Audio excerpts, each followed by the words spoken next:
Dores, alguém aí que não sabe quem você é, diga-nos quem você é. Dê-nos suas credenciais e onde você trabalhou. Bem, eu sou um físico e um cientista. Trabalhei em várias instituições governamentais. Uma delas é o Laboratório Nacional de Los Alamos, em Los Alamos, Novo México. E também sou mais conhecido por trabalhar na Área S4, que fica a cerca de 24 quilômetros ao sul da Área 51, no deserto de Nevada, que é uma instalação de pesquisa governamental ultra-secreta. Onde você estudou, Bob? Estudei no MIT e no Caltech, também em algumas outras faculdades aqui e ali na Califórnia. E qual era sua área de estudo? A área de estudo era Física e Tecnologia Eletrônica. E quando você trabalhava para essas diferentes instalações antes de ir para a S4, você não tinha nenhuma conexão com discos voadores? Tinha? Não, eu não tinha nenhuma conexão. E, na verdade, eu nem acreditava neles. Achei que fossem só, sabe, desabafos e divagações de pessoas malucas, mais ou menos. Quando foi a primeira vez que você realmente começou a acreditar ou se interessou pelo assunto o suficiente para querer ir a algum lugar e talvez trabalhar com eles? Bem, eu nunca me interessei pelo assunto, principalmente porque não acreditava nele. Foi quando me ofereceram um emprego. Trabalhar com sistemas avançados de propulsão foi como me foi anunciado. E só mais tarde descobri que o trabalho para o qual fui contratado era fazer engenharia reversa de naves extraterrestres ou uma nave extraterrestre. E, na verdade, aconteceu ao contrário da cadeia normal de eventos. Como você conseguiu o emprego na área S4? Bem, essa é uma boa pergunta. E eu realmente não sei se posso responder. Não sei o que os motivou. Certamente há pessoas mais inteligentes e mais educadas por aí. Há uma grande variedade de cientistas e físicos de alto nível que poderiam ter sido escolhidos em qualquer lugar. No mínimo, seu palpite é tão bom quanto o meu. Não sei por que fui escolhido. Eu não tinha muitos contatos, mas conhecia algumas pessoas que também estavam envolvidas no projeto. Não sabia que estavam na época, mas eles poderiam ter colocado um nome e poderia ter acabado assim. Você acha que o Dr. Teller pode ter algo a ver com isso? É uma possibilidade substancial. Certa vez, enquanto eu trabalhava em Los Alamos, fui assistir a uma de suas palestras. Cheguei cedo e ele estava do lado de fora. Coincidentemente, naquele momento em particular, eu estava na primeira página do jornal. Ele estava lendo sobre um artigo sobre um pequeno Honda Civic que eu havia convertido para funcionar com propulsão a jato. E eu me apresentei e expliquei o que estava fazendo. E alguns anos depois, enviei um currículo para ele e para outros laboratórios nacionais quando decidi retornar à área científica depois de me mudar para Las Vegas. É bem possível que ele tenha participado disso. Ele me indicou alguém na EGNG, o que me levou ao emprego na S4. Quando você viu o primeiro veículo, nave ou nave que tinha certeza de que não era deste fabricante neste planeta? Bem, eu vi provavelmente na segunda ou terceira vez que fui às instalações. Naquela época, eu não estava convencido de que era isso que a nave era. Quando a vi pela primeira vez, pensei que fosse um caça de última geração muito avançado, fabricado no ZEUA, e que isso explicaria todos os avistamentos de OVNIs. Só mais tarde descobri que não era esse o caso quando comecei a receber alguma documentação sobre a nave e pude entrar e descobrir qual era o escopo do projeto. Mas, você sabe que eu tinha visto isso antes, mas realmente não sabia o que estava vendo. E qual era o escopo do projeto? O que vocês deveriam fazer com essa nave? Bem, o escopo do grupo lá, o pessoal da S4, era basicamente desmontar e descobrir o processo de fabricação e os materiais usados para produzir essa nave, esse disco voador. Mais especificamente, meu grupo era formado por mim e outra pessoa. O nome dele era Barry. que lidava com o sistema de energia e propulsão da nave. E nós tínhamos que fazer a engenharia reversa disso. Tínhamos que ver se o sistema de energia e propulsão poderia ser duplicado e se poderia ser duplicado com materiais terrestres em vez de quaisquer materiais estranhos e exóticos que pudéssemos ter encontrado. Quando você viu aquela nave e percebeu que era uma nave alienígena, isso te perturbou de alguma forma, saber que ali estava um veículo de outro sistema parado bem aqui no planeta Terra e, claro, sempre acreditando que tal coisa não existia. Eram alucinações e assim por diante. Qual foi seu sentimento interior quando você foi confrontado com a realidade de que tudo em que você acreditava antes tinha acabado e agora você tinha que encarar as coisas de uma forma totalmente nova? Bem, na verdade essa é uma boa pergunta. Muitas pessoas disseram: nossa, isso deve ter sido emocionante. E, sabe, não foi bem assim. O sentimento realmente tomou conta de mim quando me permitiram entrar na nave para ver a localização dos subsistemas nos quais iríamos trabalhar. E não foi um sentimento de excitação. Foi um sentimento muito sinistro, um sentimento, como eu disse antes, de que você não deveria estar lá. É muito difícil de relatar, mas foi um sentimento muito estranho e avassalador que eu tive. Sabe, sem tentar usar um trocadilho, era uma atmosfera muito estranha e, sabe, como deveria ser, porque nenhum dos materiais era familiar, nenhuma das arquiteturas ou dispositivos eram familiares e era simplesmente muito estranho. Sim, porque, obviamente, eles estavam aqui e nós não. Então, sendo um cientista, você saberia as ramificações de tal situação, o que me traz a esta questão. Quão distante no futuro você estima que essa nave estava do que estamos fazendo no momento presente? Bem, eu ouvi outras pessoas estimarem coisas assim, dizendo: bem, ela está 1000 ou 10.000 anos avançada em nossa tecnologia. E eu realmente não acho que seja esse o caso. Tudo o que realmente acho que é o caso é provavelmente uma tecnologia que está cerca de 100 ou 200 anos à nossa frente. E a única razão é porque eles encontraram um dispositivo, uma máquina que pode realmente criar gravidade, que pode produzir ondas gravitacionais. Agora, isso é algo que nossa ciência e física sabem. Sabemos o que é gravidade. Sabemos como ela funciona, mas realmente apenas a observamos. Não a entendemos. E certamente não temos uma máquina que possa criar uma onda gravitacional. E, como desenvolveram isso, eles têm um sistema de propulsão único, com muitas possibilidades de ramificações e outros usos.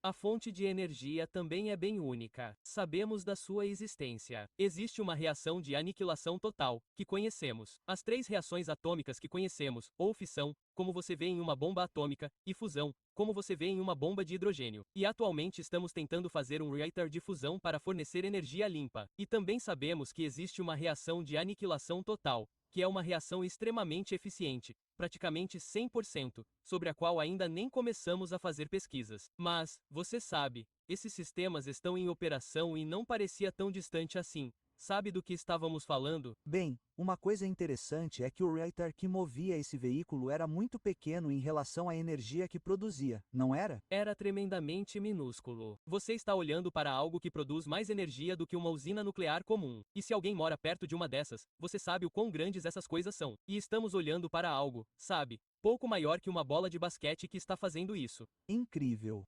Você acha que esses seres representam alguma ameaça à raça humana?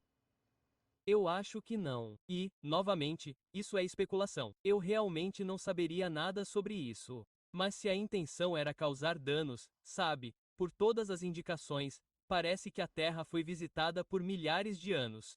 E se houvesse qualquer intenção de causar danos, isso já teria sido feito. Se alguma coisa, agora esta é apenas minha especulação pessoal. Acho que somos mais como uma Disneylândia, uma coisa interessante de se observar, mas não acredito que haja nenhuma interação direta real aí. Pode haver, mas não vejo nenhuma evidência disso. Por que o governo não esclarece tudo isso? Porque há muita especulação sobre isso. Há muita desinformação por aí. Por que eles não se manifestam e dizem que é isso que está acontecendo? Eles não representam nenhuma ameaça e é algo que vocês terão que fazer jus às pessoas. Bem, é difícil fazer isso. Primeiro, se eles fossem confessar completamente, teriam que admitir que, há 50 anos, sabiam que isso estava acontecendo. E, nesse meio tempo, eles espalharam desinformação e mentiras sobre eventos que vocês sabem que ocorreram. Então, eles não vão dizer: estamos mentindo para vocês há 50 anos. Então, para começar, há um problema aí. Mesmo que eles começassem hoje e dissessem: bem, descobrimos algumas coisas e, você sabe, aqui está o que descobrimos. É porque esses sistemas são avançados e representam uma função realmente única. Eles apresentam um potencial substancial de armamento. E por causa disso,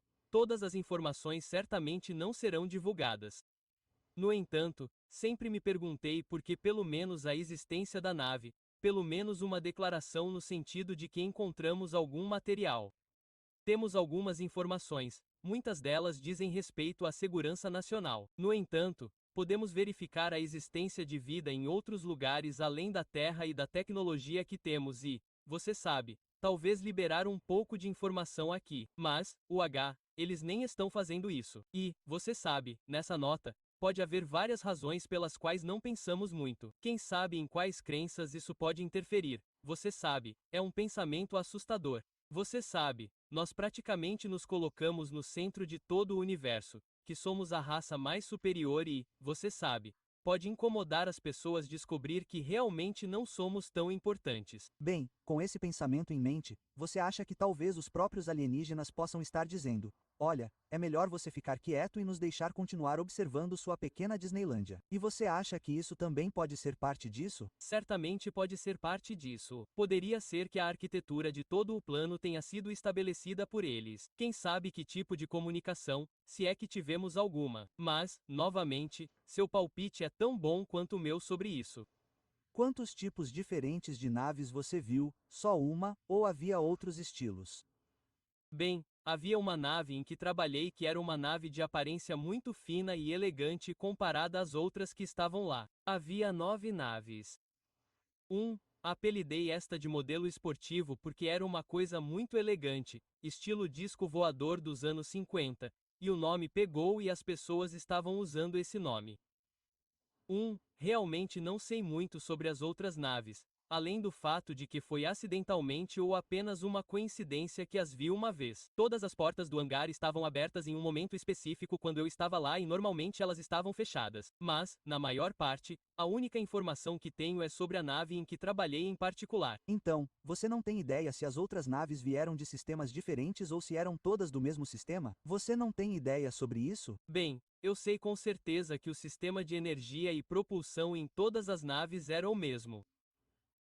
Então isso quer dizer, você sabe, agora você tem que começar a especular que, número 1, ou todas elas vêm do mesmo fabricante ou, número 2, alguém está substituindo peças. E você sabe, quero dizer, sua mente pode divagar sobre isso em algum lugar porque você vê, obviamente, um veículo como este é produzido. Bem, deve haver uma fábrica em algum lugar. E você sabe, eventualmente, você sabe, sua mente simplesmente divagar e você tem que traçar um limite em algum lugar. Claro, quer dizer, pode ser o dia em que compraremos o reactor, o sistema e os componentes dessa grande empresa galáctica que tem exclusividade sobre isso. Talvez haja algum tipo de patente sobre isso. É possível. Mas para mim, é muito difícil de acreditar. E eu sei que isso é estranho vindo de mim. Mas, sabe, eu meio que traço uma linha entre a existência alienígena real e uma estrutura social. E eu acho que é para manter minha sanidade. E eu basicamente só lido com coisas que eu sei de fato e tive experiência prática, porque sua mente pode realmente te deixar louco e quem sabe o que está acontecendo. Você se verá do lado de fora olhando para o céu se perguntando por que ninguém vai falar com você. E,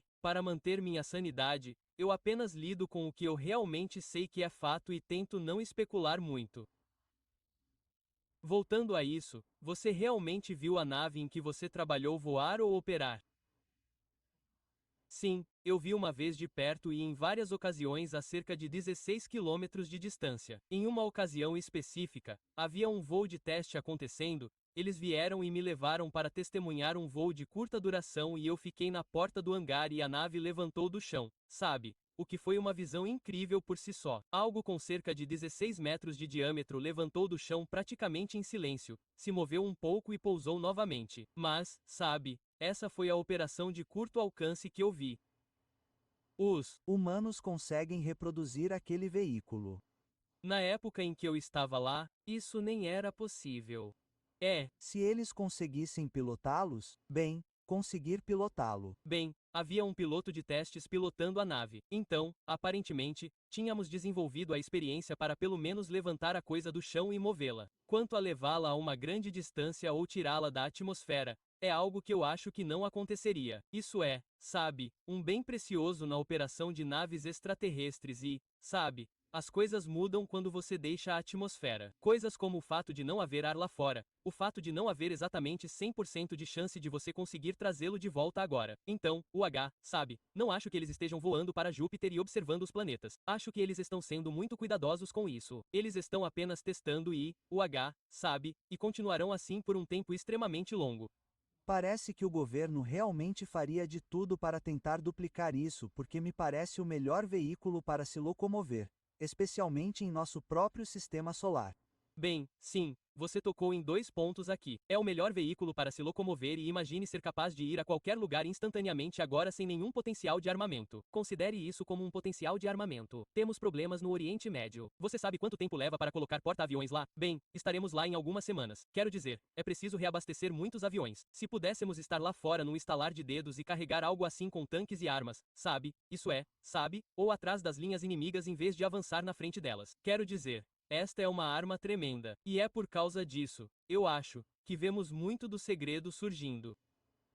Então, eles estão meio que divididos entre fazer de tudo para seguir em frente com o desenvolvimento e fazer de tudo para impedir que alguém descubra o que está acontecendo. Então, eles estão realmente entre a espada e a parede. Exatamente. Quão rápido isso é? Bem, eles podem perguntar.